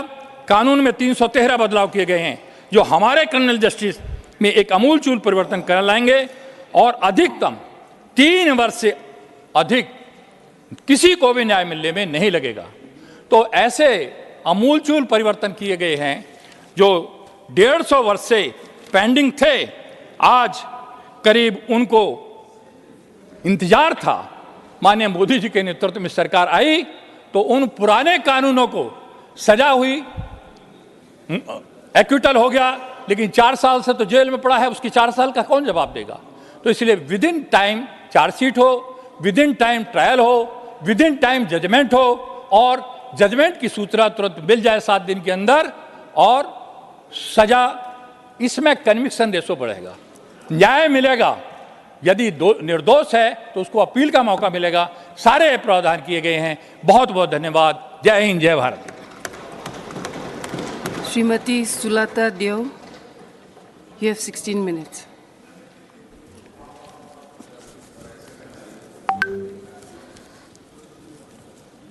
माननीय वाइस चेयरमैन मैडम, ये इतना गंभीर विषय में मुझे बोलने के लिए मौका देने के लिए मैं आपका धन्यवाद करती हूँ। ये जो बिल के ऊपर आज चर्चा हो रहा है, ये तीनों बिल को मिलाकर ये लोकसभा में कल पारित हो चुका है। आईपीसी इंडियन पिनल कोड 1860 की जगह भारतीय न्याय संहिता 2023 ये 160 साल पुरानी लॉ है। CRPC जो 2 नंबर में है, ये 1898 से है और ये इसके जगह भारतीय नागरिक सुरक्षा संहिता 2023 जो 130 साल पुरानी लॉ, ये क्रिमिनल लॉ, और एक है जो इंडियन एविडेंस एक्ट 1872 की जगह भारतीय साक्ष्य अधिनियम 2023, ये 51 साल से अमेंडमेंट नहीं हुआ था। हम लोग 21वीं सदी में आ गए हैं। मैं ये बोलना चाहती हूँ कि कहीं ना कहीं पर जो इतने साल पुराने जो सारे क्रिमिनल लॉज थे, ये IPC, CRPC, Indian evidence act, ये हम लोगों को कहीं ना कहीं पर गुलामी के मानसिकता में बांध के रखने के लिए ये एक्ट का ये लॉ का तभी अंग्रेज़ों के टाइम पर प्रोविज़न था, मगर अब हम लोग गुलामी के मानसिकता से ऊपर उठ रहे हैं। ये एक अच्छा कदम है।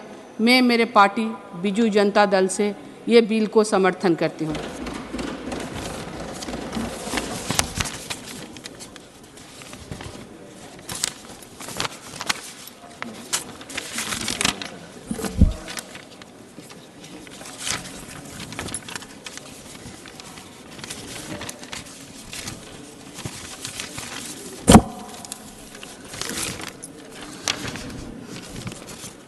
जैसे कि ये एक्ट में बहुत कुछ बदलाव आया है डिप्टी चेयरमैन साहब,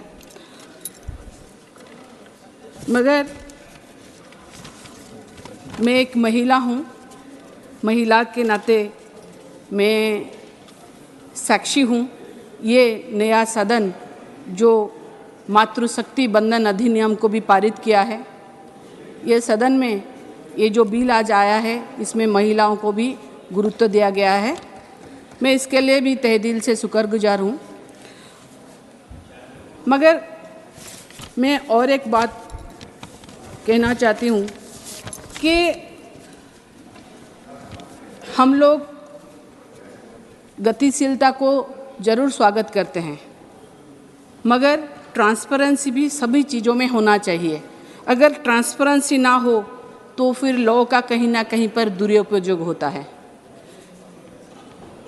आइन तो बहुत कुछ बनाए गए थे, पहले भी बनाए गए थे, पहले भी चल रहा था, आज भी है, आगे भी रहेगा, मगर लॉ के जो आइन है उसके कार्यान्वयन कैसे हो उसके ऊपर ये ज़्यादा प्रभाव रहता है कि कैसे हो। क्योंकि मैं एक महिला हूँ, मैं फिर से बोलूँगी कि 2005 को अगर देखा जाए DV act, domestic violence act हुआ था। डोमेस्टिक वायलेंस एक्ट होने के बाद आज 2023 में भी अगर देखें तो कितने डोमेस्टिक एक्ट ये जो हुआ 2024 में DV एक्ट, उसके चलते कितने घर में डोमेस्टिक वायलेंस एक्ट को हम लोग बंद कर पाए हैं, कितने केसेस हो पाए हैं, कितने महिलाओं को हम न्याय दे पाए हैं। अगर हम लोग न्याय नहीं दे पाएंगे, कितना भी कोशिश करें, कितना भी कुछ करें, कितना भी आइन आए, अगर आइन की जो कार्यान्वयन होता है उसमें अगर कहीं प्रॉब्लम हो, उसको अगर ठीक से ना किया जाए तो ये फिर से वही शुरुआत जहाँ से हुई थी वहीं जाके पहुँच जाएगा। मैं हमेशा एक बात बोलती हूँ कि आइन हो, जो कुछ हो, जो नियम बदल रहे हैं उसके ऊपर कार्यान्वयन होना बहुत ज़रूरी है। क्योंकि अब इसमें और भी बहुत कुछ है जो कम्युनिटी सर्विस के बारे में दिया गया है। इसमें कम्युनिटी सर्विस बहुत वेलकम स्टेप है, इसको हम लोग सब स्वागत करेंगे, पर इससे एक चीज़ छूट रहा है कि इसके चलते, कम्युनिटी सर्विस के चलते क्या क्या जो नियम होगा, वो नियम क्या क्या दंड होगा, क्या क्या सुधारने के लिए होगा, ये इसमें लागू ना जाए, ये इसमें स्वच्छता इसमें नहीं है। कम्युनिटी सर्विस अगर देखा जाए हमारे उड़ीसा में जस्टिस CR दास जो है एक केस में कम्युनिटी सर्विस के लिए एक दंड दिए थे कि एक मंदिर हम लोगों का है चंडी मंदिर करके, वहाँ के परिसर को एक लड़का को दंड दिया गया था वहाँ के परिसर को डेली क्लीन करने के लिए।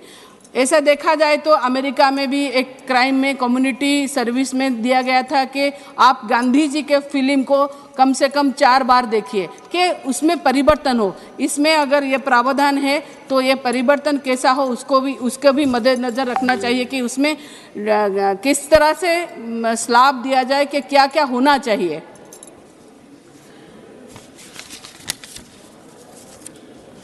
ये एक्ट में जो कुछ भी है मैं तो फिर बोलूँगी कि टाइम बाउंड इन्वेस्टिगेशन हो, टाइम बाउंड ट्रायल हो, मेडिकल एग्जामिनेशन जो हो रहा है वो सही इन टाइम में हो। हम लोग एक्ट बना लेते हैं, हम लोग लॉ को चेंज कर लेते हैं, मगर जो एक्ट बनता है, जो लॉ बनता है, उसके लिए जो प्रावधान होना चाहिए, जो फंड होना चाहिए, जो इंफ्रास्ट्रक्चर होना चाहिए, वो कहीं ना कहीं शॉर्ट रहता है। इसके कारण जैसे कि पुलिस जितना होना चाहिए उतना नहीं हो पाते हैं, जैसे जस्टिस और जज जितना होना चाहिए वो नहीं हो पाते हैं, जिसके कारण चलते वो ढेर सारे केसेस फास्ट ट्रैक केसेस में कोर्ट में भी पेंडिंग है, ढेर सारे केसेस में भी पेंडिंग है। जो हम लोग बना रहे हैं, जो नया आइन आ रहा है, उसके लिए मैं तो ये दरख्वास्त करूंगी कि इसका एक लीगल ऑडिट हो कि ये आ रहा है, इसका लीगल ऑडिट होने के कारण कितना पैसा खर्चा होगा, कितना काम होगा, कितना इंफ्रास्ट्रक्चर चाहिए, एक लीगल ऑडिट होने के बाद में ये जो एक्ट होगा सब सही से सारे लोगों के पास ये जा पाएगा, सबके सुविधा सबको ये मिलेगी। मैं और एक बात बोलूँगी, मैं एक महिला हूँ, क्योंकि मैं सुबह भी आज 0 आवर में बोल रही थी निर्भया फंड के बारे में। निर्भया इंसिडेंट के बाद निर्भया फंड का शुरुआत हुआ। मैं इसीलिए बोल रही हूँ क्योंकि जब फंड होता है, जब इंफ्रास्ट्रक्चर नहीं होता है तो क्या होता है ना, प्रॉब्लम शुरू होता है। वो फंड नहीं होने के कारण में वो जो प्रोग्राम चलता है वो बंद हो जाता है। निर्भया प्रोग्राम, निर्भया फंड का बस 7 ही स्टेट को दिया गया है। अगर देखा जाए उसमें फंड फ्लो भी नहीं है, जो लोग काम कर रहे हैं वहाँ पर स्टाफ सैलरी इन टाइम में नहीं पहुँच पाता। अगर देखा जाए इंफ्रास्ट्रक्चर डेवलपमेंट नहीं होता, विक्टिम कंपनसेशन नहीं मिलता। इस सबको पहले तो सारे स्टेट में यूनिफॉर्मली इसको लगाना चाहिए। और मैं एक बात इसमें ऐड करना चाहूँगी, इसमें बहुत कुछ सुंदर सा व्यवस्था किया गया है महिलाओं के लिए। फिर भी महिलाओं के लिए मैं ये करूँगी कि जो विक्टिम महिला है उनके लिए कंपनसेशन का प्रावधान इसमें रहना चाहिए, क्योंकि ऐसा नहीं है कि मैं आइन को ये कर रही हूँ कि सबको सम्मान देना चाहिए, क्योंकि जो विक्टिम होते हैं वो पहले तो उनका चार्जशीट दाखिल होता है, फिर उसका चार्ज फ्रेम होता है। जज अगर समझे कि सोचे कि ये सही है केस, ये इसका प्राइमा फेसी एविडेंस सही है, कहीं ना कहीं ये पीड़िता जो बोल रही है वो सही है, उसके ऊपर रेप हुआ है, कुछ प्रॉब्लम है, तो उसको रेप विक्टिम को उसके सरकार का पास में एक ऐसा फंड होना चाहिए जो compensation they.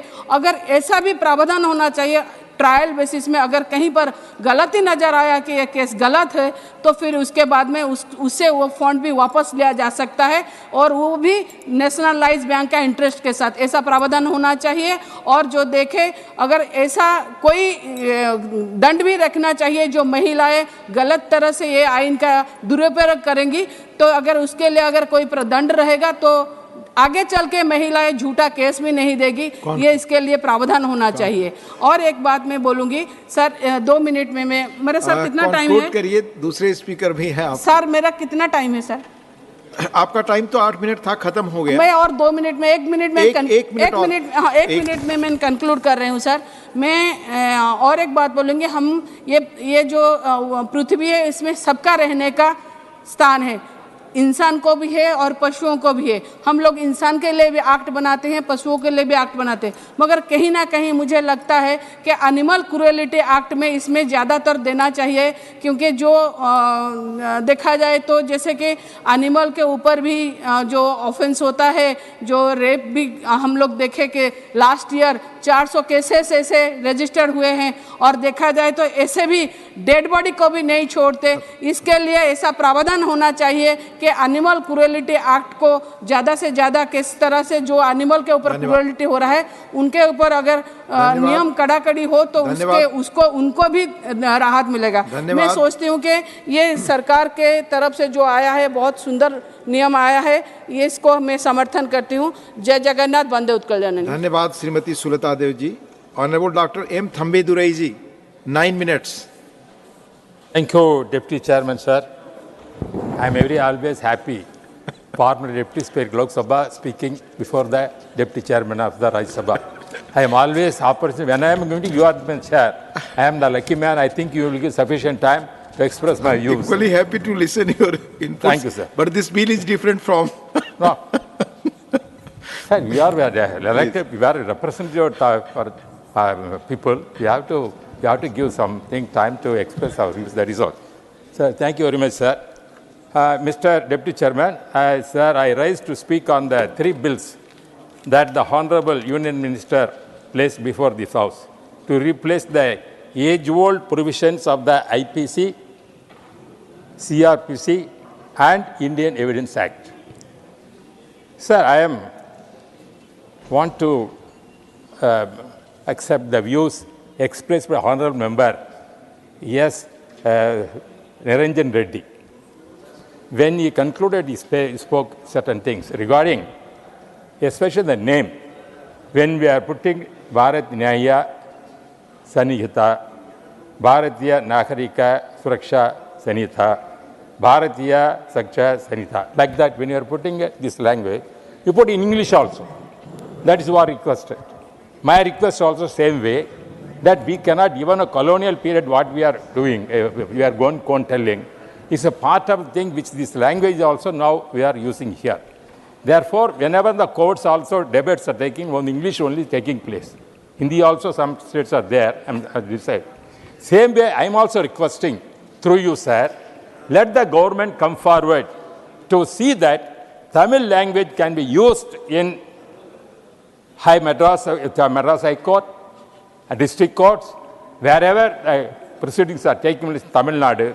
The long demand of the Tamil Nadu people is to see that Tamil language can be used to argue in the court. Therefore, when they are changing the names like the Hindi, please try to see Tamil also, because our Honorable Prime Minister always prices Tamil culture, Tamil language.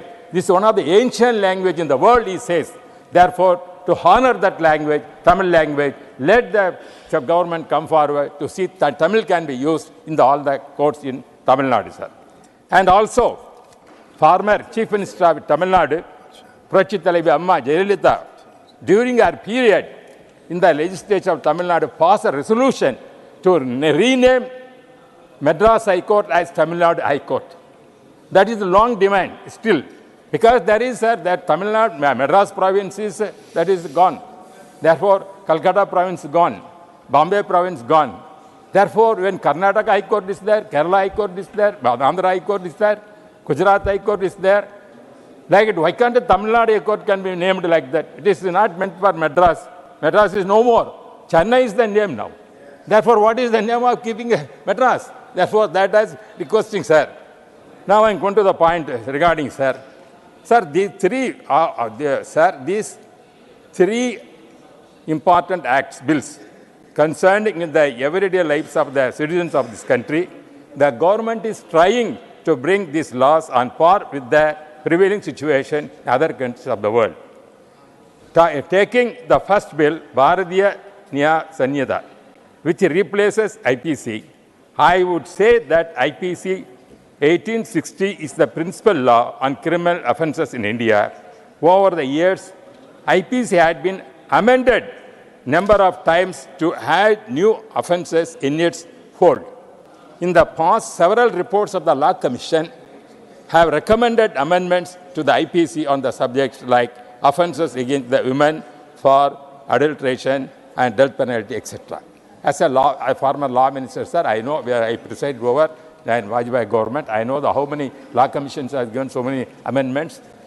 Sir, in the new bill, the age criminal responsibility is retained at 7 years and extends to 12 years, depending upon the maturity of the accused. This provision is not changed in the new bill. This age is lower than the age of criminal responsibility in other countries. This clause contravenes the recommendation of the International Convention. Secondly, it appears that the recommendation of the Justice Verma Committee regarding the gender neutral of the offences are not taken into cognizance. I request the Honorable Home Minister to consider